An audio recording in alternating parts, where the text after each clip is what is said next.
I'd like to thank you for your evaluations. They were very useful to me. I already sent email to about 50 students, and I had some interesting exchanges with some of you. Many of you are very happy with their recitation instructors. That's great. Many are moderately happy. Maybe that's okay. But there are quite a few who are very unhappy with their recitation instructors. If you are very unhappy with your recitation instructor, you are complete idiots if you stay in that recitation. We have 13 recitation instructors, and I can assure you that it will be very easy to find one that agrees with you. You can come and see me if that helps. Some are better than others, that's the way it goes in life. Some students would like to see more cut and dry problem solving in my lectures. I think that's really the domain of recitations. Lectures and recitations are complementary. In lectures, I prefer to go over the concepts, and I always give numerical examples to support the concepts in a way that's problem solving. And I show demonstrations to further support the concepts, because seeing obviously is believing. I try to make you see through the dumb equations, and admittedly, my methods are sometimes somewhat different from what you're used to here at MIT.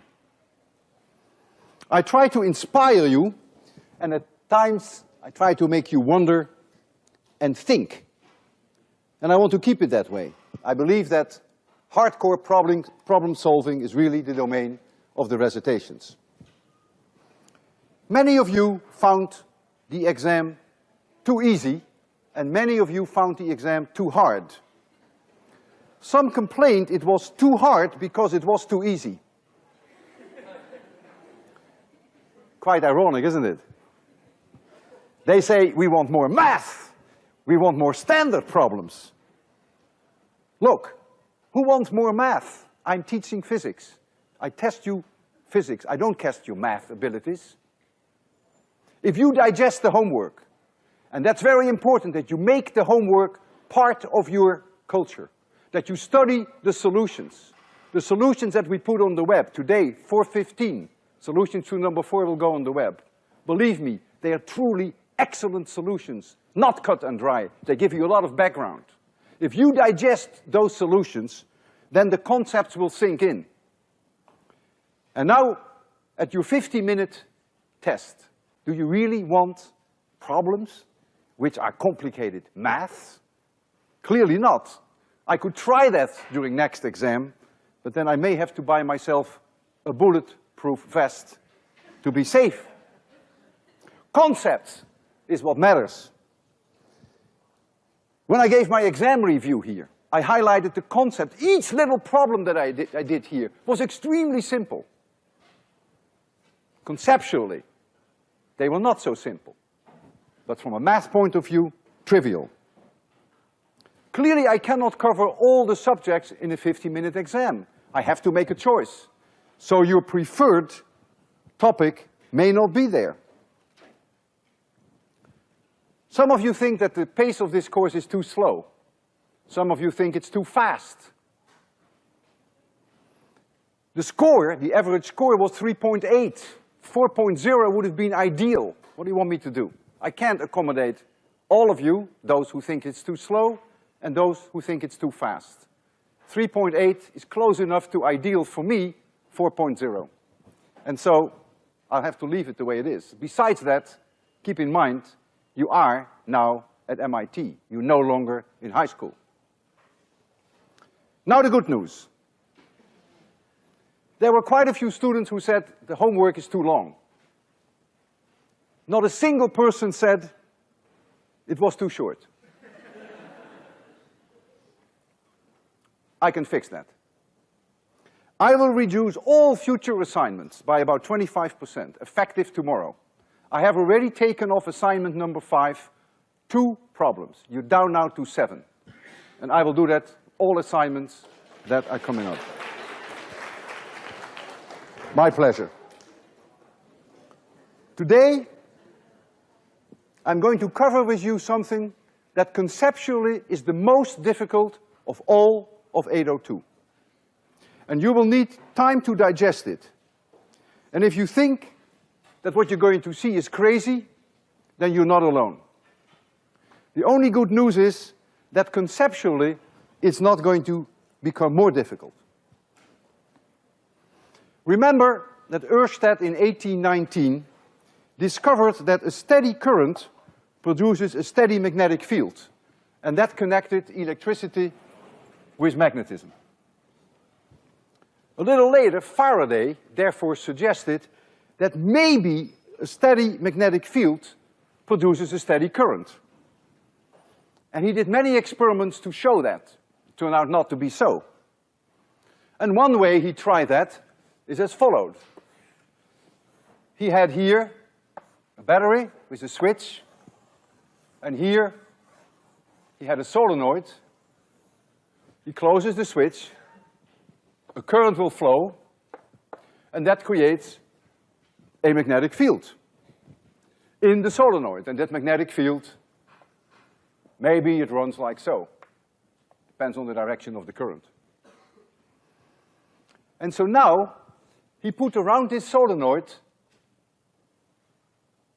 a loop. Let's call this loop number 2. So it was around the solenoid. And let's call this loop number 1, of which the solenoid is part. Whenever there was a current in number 1, he never managed to see a current in number 2. If there is a current going in number 1, there is a magnetic field. And that magnetic field is seen, of course, by the conductor number 2, by that loop. Never any current. And so he concluded that a steady magnetic field, as produced by the solenoid, circuit 1, does not produce a steady current in number 2. But then one day, he noticed that as he closed the switch, he saw a current in number 2. And when he opened the switch, again he saw a current in number 2. And therefore he now concluded that a changing magnetic field is causing a current. Not a steady magnetic field, but a changing magnetic field. And this was a profound discovery which changed our world, and it contributed largely to the technological revolution of the late 19th and early 20th century. A current, therefore an electric field, can be produced by a changing magnetic field. And that phenomenon is called electromagnetic induction. And that phenomenon runs our economy, as you will see in the next few lectures.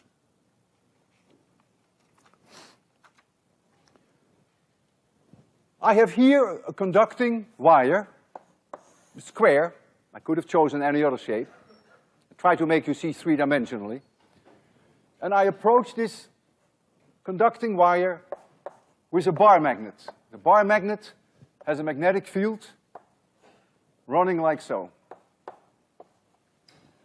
As I approach that loop, that conducting wire, moving the bar magnet, that's essential. I can't hold it still, I have to move it. If I come down from above and I move it down, you're going to see a current going through this loop. And that current will go into such a direction that it opposes the change of the magnetic field. The magnetic field is in down direction and it is increasing as I move the bar magnet in. Then this current loop will produce a magnetic field which is in this direction. And when you look from below, the current will go clockwise, producing a magnetic field in this direction. If you move the bar magnet out, then the magnetic field is going down here, then the current will reverse. The current wants to oppose the change in the magnetic field. And that's called Lenz's law. It is the most human law in physics, because there's inertia in all of us. We all fight change at some level. Lenz's law is extremely powerful in always determining in which direction these induced currents will run. It is not a quantitative law. You cannot calculate how strong the current will be. But it's very useful, as you will see today, to know the direction of that current. That gets you out of all kinds of problems with minus signs.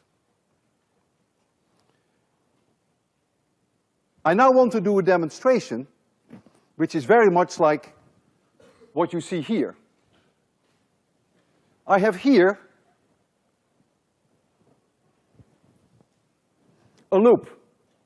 That is the square that you see there, except that it's not one loop, but it is many of them.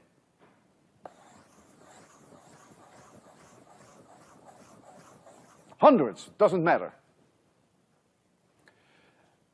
And what we're going to show you is an ammeter that is connected. So there is somewhere in this circuit an ammeter. I have a bar magnet, and I'm going to approach this conducting loop with a bar magnet. And you're going to see a current running in one direction, and when I pull it out, it will be running in the opposite direction. And when I hold my hand still, so that the magnetic field is not changing, no current. You're going to see the current meter there.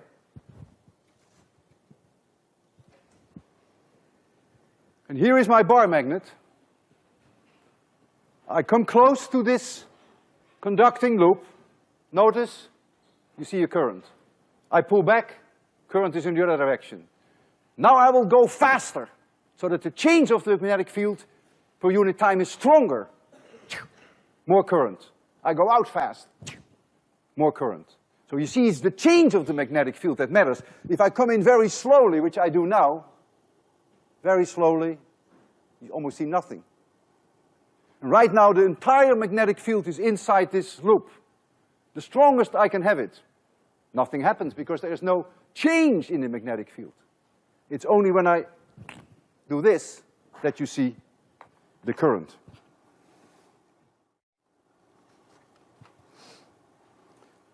So an induced current is clearly the result of a driving force. There must be, just like we had with batteries in the past, there must be an EMF. There must be an electric field that is produced in this conducting loop. And so I create now an induced EMF. We used that word EMF earlier for batteries. So now we have an induced EMF, which is the result of this changing magnetic field. And that, therefore, is the induced current times the resistance of that entire closed conductor, whatever is in there. In this case, the total resistance of all these windings, of all the copper wire. That's Ohm's law. So the induced EMF is always the induced current times the resistance. Faraday did a lot of experiments. And one of the experiments that he did was that he produced a magnetic field. So he ran a current through a loop of some kind. Let's say he ran a current going around, creating therefore a magnetic field. And he was switching the current in and out so that he could change the current. And so it produces a magnetic field. And this magnetic field changes when you close and open the switch. And then here, he had his second conducting wire, just like we had there, and he measured in there the current. And what he found experimentally is that the EMF that is generated in here, which I will call EMF generated in my conducting loop number 2, is proportional to the magnetic field change produced by number 1. So the field goes through number 2, and this field is changing. So he noticed that if the change is faster, as you just saw, you get a higher EMF. He also noticed that E2 is proportional to this area. so to the area of number 2. And that gave him the idea that the EMF really is the result of the change of the magnetic flux through this surface of number 2. And I want to refresh your memory on the idea of magnetic flux. We do know, or we remember what electric flux is. And magnetic flux is very similar. If this is a surface, and the local vector perpendicular to the surface is like so, of course it could be in a different direction, and the local magnetic field is, for instance, like so, then the magnetic flux through this surface is defined, we call it phi of B, is the integral over an open surface. This is an open surface of B dot dA. And the electric field, we defined in exactly the same way, electric flux, except we had an E here. There was nothing there. So if this magnetic flux is changing, Faraday concluded that then you have an EMF in this conducting wire. So essential is the change of the magnetic flux.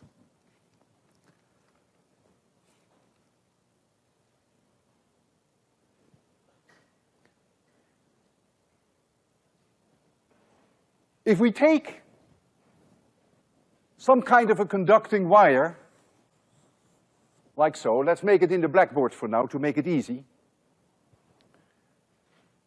And I attach to this wire a surface, because the moment that you talk about flux, you must always specify your surface. A flux can only go through a surface. So this is my surface now, for simplicity. And there is a magnetic field coming out of the blackboard at me, and it is growing. It is increasing.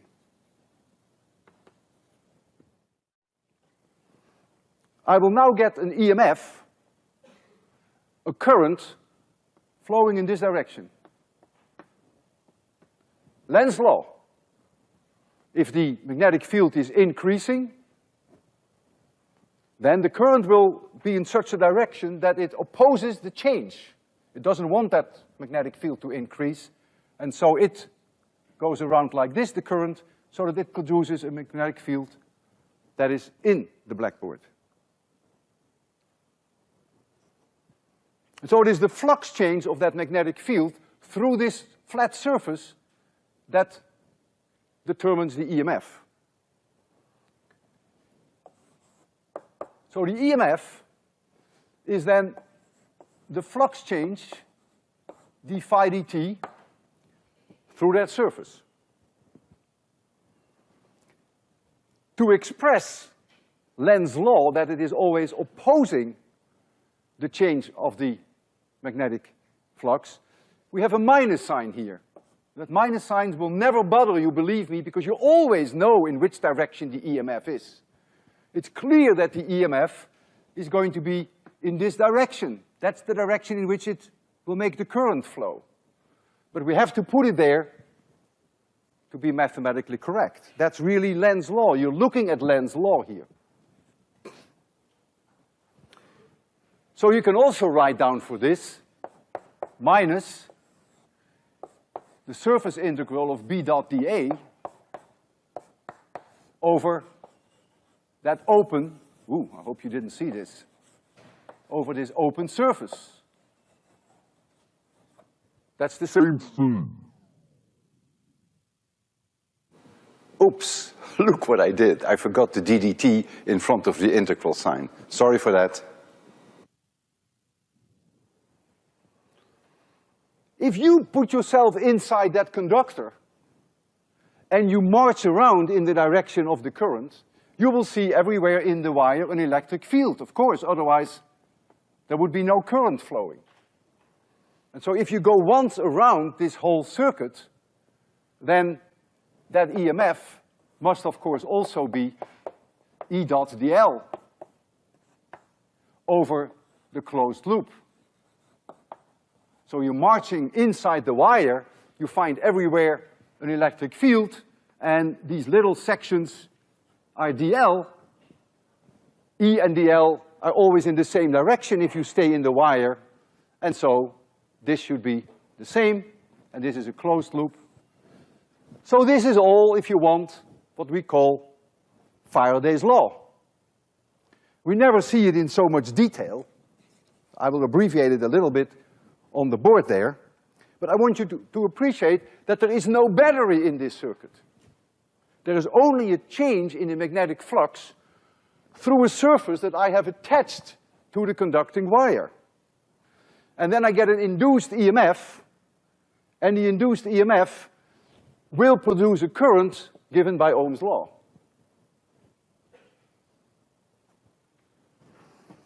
So I want to write down now on that blackboard there Faraday's law in a somewhat abbreviated way, because we have all Maxwell's equations here.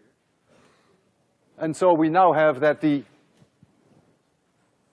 closed loop integral, closed loop of E dot dl,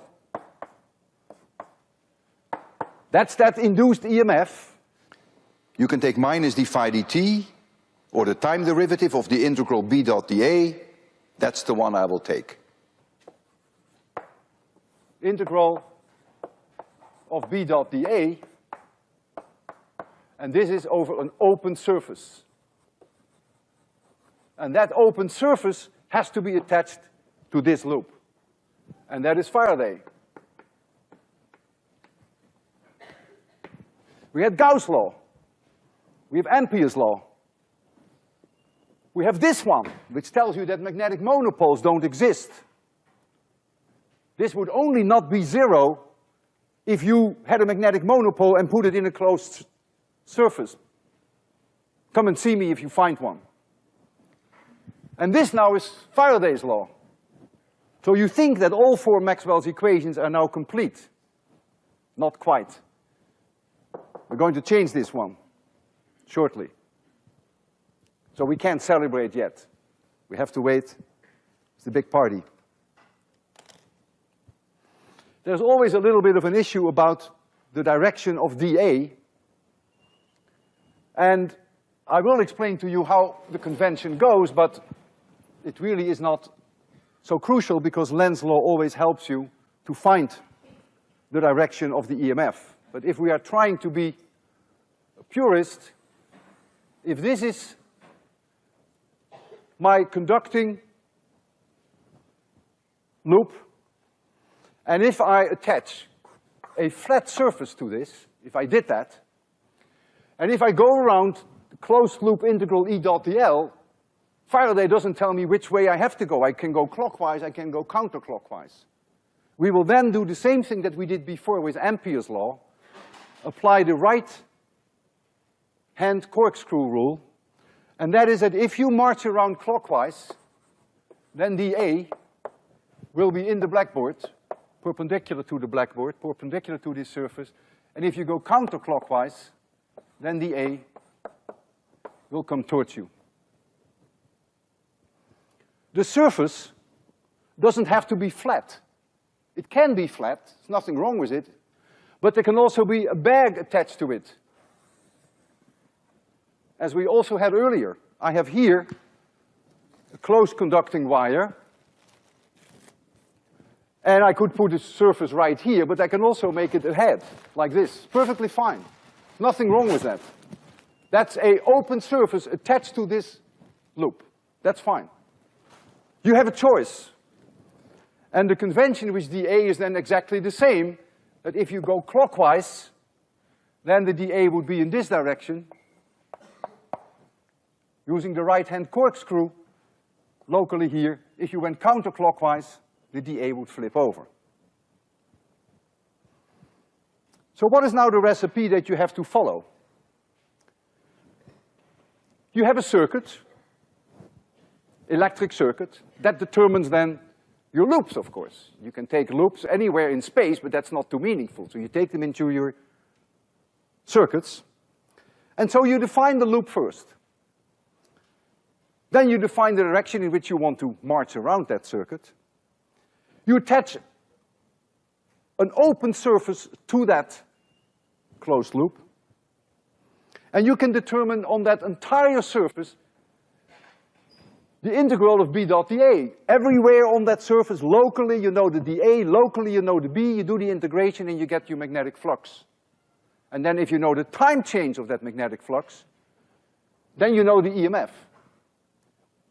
If you go around in this conducting circuit and you measure everywhere the electric field, then the integral of E dot dL, if you go around the loop, will give you the same answer. And that connects the two. The magnetic flux change is connected with the integral of E dot dL when you go around. You have to take that minus sign into account. How come it doesn't matter whether you choose a flat surface or whether you choose a bag? Well, think of magnetic field lines as a flow of water or spaghetti, if you like that, or a flow of air. It is clear that if there is some kind of a flow of air through this opening, then it's got to come out somewhere, so it always comes out of this surface. And therefore, you're really free to choose that surface. So you always pick a surface that is the best one for you. Now, all this looks very complicated, but in practice it really isn't, because your loop is always a conducting wire in your circuit, and the minus sign is never an issue because you always know with Lenz's law in which direction the EMF is. In fact, when I solve these problems, I don't even look at the minus sign. I ignore it completely. I calculate the magnetic flux change, and then I always know in which direction the current is, so I don't even look at the minus sign. Now I want to show you a demonstration which is very much like what Faraday tried to do. I have here a solenoid. We've seen this one before. We can generate quite a strong magnetic field with that. And we're going to put around this solenoid one loop, like we had here, like Faraday did. And then we're going to close the switch. And so we're going to build up this magnetic field, and we're going to see the current in that loop. And so if we make a cross-section straight through here, then it will look as follows. Then you see here the solenoid. So the magnetic field is really confined to the solenoid. Magnetic field outside the solenoid, as we discussed earlier, is almost zero. So there's only a magnetic field right here. Keep that in mind in what follows. And now we're going to put a wire around it with an ammeter in there. If the magnetic field comes out of the board and is growing, is increasing, the current will flow in this direction. Lenz's law. If it is decreasing, the current will go in the opposite direction. Now keep in mind that the magnetic flux through this surface, that is my surface which I attach to this closed loop, that magnetic flux remains the same whether I make the loop this big or whether I make the loop very crooked, like so, because the magnetic flux is only confined to the inner portion of the solenoid, and that's not changing. And so when I change the shape of this outer loop, you will not see any change in the current. I hope that doesn't confuse you. I'm going to purposely change the size of the loop. And so I'm going to do that now. You're going to see there a very sensitive ammeter.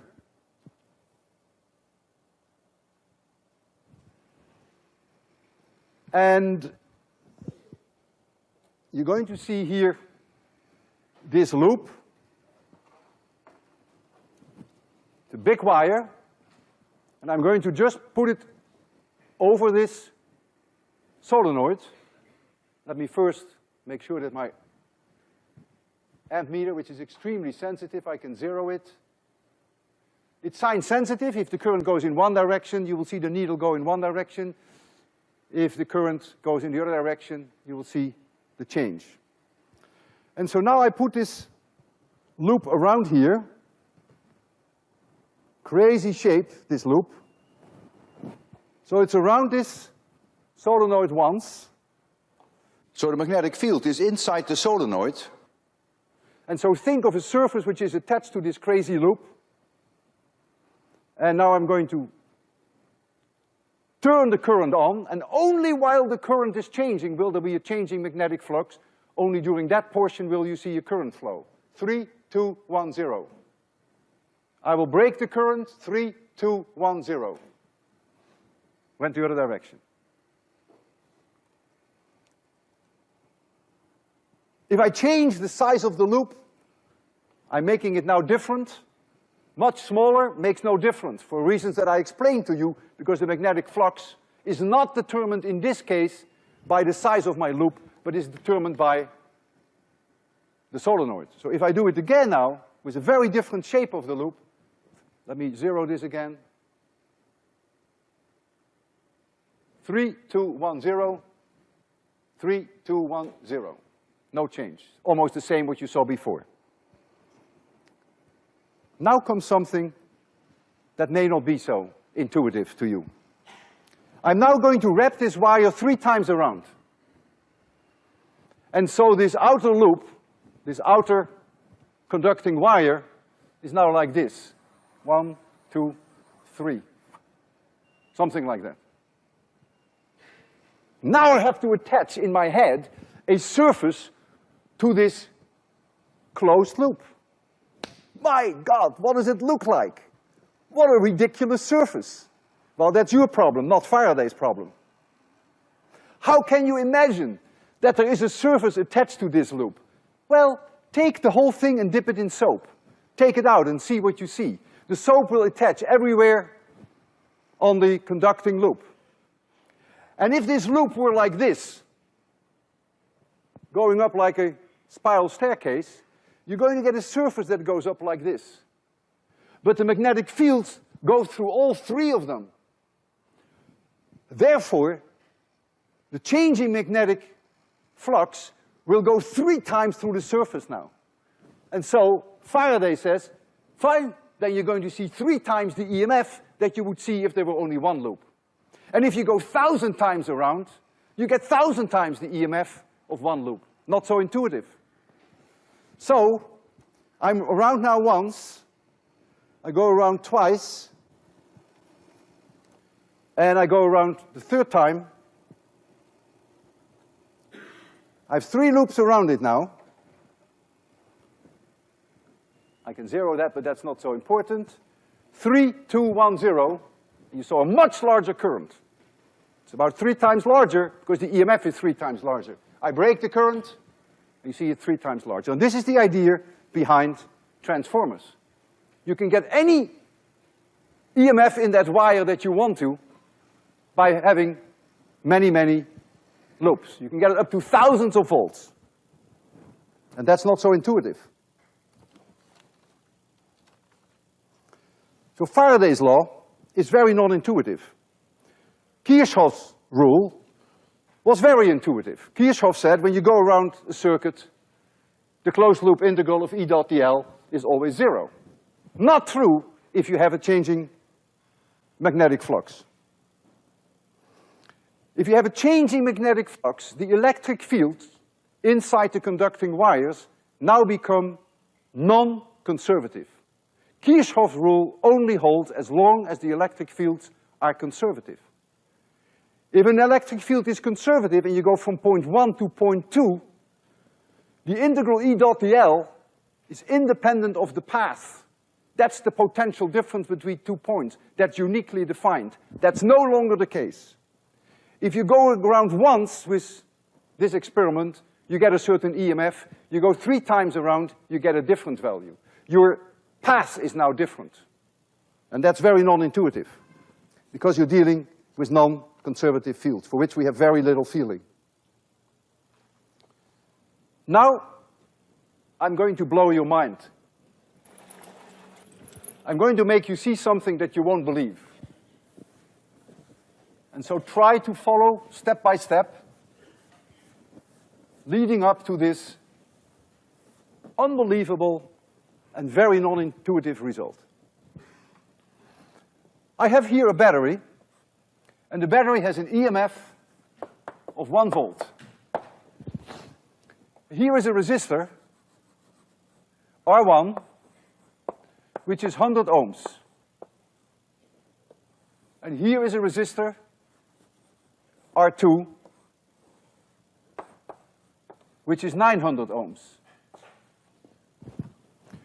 And I'm asking you, what is the current that is flowing around? And you will laugh at me. You will say, that's almost an insult.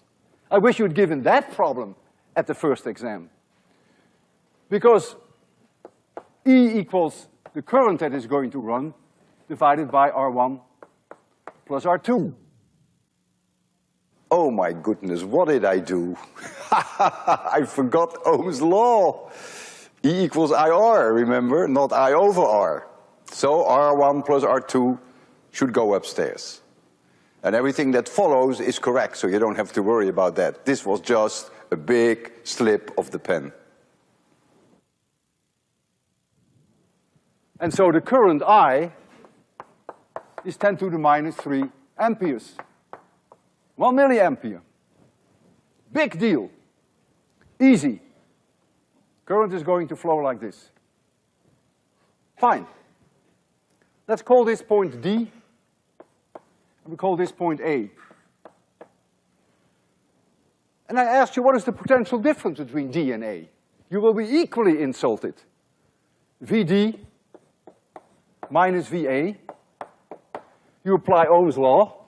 You say that's this current times R2. Absolutely. I times R2. So that is plus 0.9 volts. Now I say to you, well, suppose you had gone this way, then you would have said, well, I find the same thing, of course. Kirchhoff's rule. So indeed, if you go VD minus VA, and you go this way, then notice this battery, this point is 1 volt above this point. But you have in the resistor here, you have a voltage drop, according to Ohm's law. And the current times 100 ohms gives you a 1/10 voltage drop here. So VD minus VA is the 1 volt from the battery minus I times R1, and that is plus 0.9 volts. What a waste of time that we did it twice and we found the same result. So I connect here a voltmeter. The voltmeter is connected to point D and to point A. And I ask you, what are you going to see? The answer is plus 0.9 volts. And you will, provided that the plus side of the voltmeter is connected here and the minus side of the voltmeter there. Voltmeters are polarity sensitive. This is fine. Kirchhoff rule works. The closed loop integral from E dot dl going from D back to D is 0. So far, so good. Now, hold on to your chairs. I'm going to take the battery out. Who needs the battery? I'm going to replace the battery by a solenoid, which you see right here. And this solenoid, when I switch it on, is creating an increasing magnetic field, only here. And let's assume that that increasing magnetic field is coming out of the board, and that it is increasing. Lenz's law will immediately tell you in what direction the current is. If this magnetic field is increasing towards you, the current will be in this direction. The magnetic flux change, d phi dt, at a particular moment in time, happens to be 1 volt. An amazing coincidence, isn't it? E induced at the moment in time is 1 volt. So now, I ask you, what is the current? Well, you'll be surprised that I even have the courage to ask you that, because Ohm's law holds. The induced EMF is 1 volt, and R1 plus R2 is still 1000 ohms, so 10 to the minus 3 amperes. I really make a nuisance of myself and I say, what is VD minus VA? And you get annoyed at me and you say, look, the current I through R2, Ohm's law, V equals IR plus 0.9 volts. And then I say, but now suppose we go the other side. And we want to know now what VD minus VA is. And now, it's not so simple, because there's no battery. And so now, when I go from D to A, I don't have this 1. And therefore, I now find minus 0.1 volts. I find a totally different answer. I attach a voltmeter here. That voltmeter will show me plus 0.9 volts. Now I attach a voltmeter here. The same one. I flip it over. It's connected between point D and point A. It will read minus 0.1 volts. This voltmeter, which is connected between D and A, reads plus 0.9. This voltmeter, which is connected to D and A, reads minus 0.1. The two values are different. And I placed on the web a lecture supplement which goes through the derivation step by step, which will convince you that indeed this is what is happening. Why we can't digest this so easily is we don't know how to handle non-conservative fields. If you have a non-conservative field, then if you go from A to D of E dot dl, or from D to A for that matter, it doesn't matter, the answer depends on the path. It's no longer independent of the path. And so, if here is D and here is A, and you go this way, you find 0.9 volts plus. If you go this way, you find minus 0.1 volts. Faraday has no problems with that. Kirchhoff has a problem with that. But who cares about Kirchhoff? Faraday is the law that matters. Because Faraday's law always holds. Because if the phi dt is 0, then you get Kirchhoff's. Kirchhoff's rule is simply a special case of Faraday's law. And Faraday's law always holds. So Kirchhoff is for the birds, and Faraday is not. Suppose you go from D to A and back to D. Well, we know that VD minus VA, if we go through this, if we go this way through R2, we know that VD minus VA is plus 0.9 volts. Now we are at A, and we go through the left side back to D. So we now have VA minus VD. That, of course, is now plus 0.1 volts, because remember, if VD minus VA is minus 0.1, then VA minus VD is plus. And so we add them up, and we find that VD minus VD is plus 1 volt. Kirchhoff said, has to be 0, because I'm back at the same potential where I was before. Faraday says, I'm sorry, you can't do that. That 1 volt is exactly that EMF of 1 volt.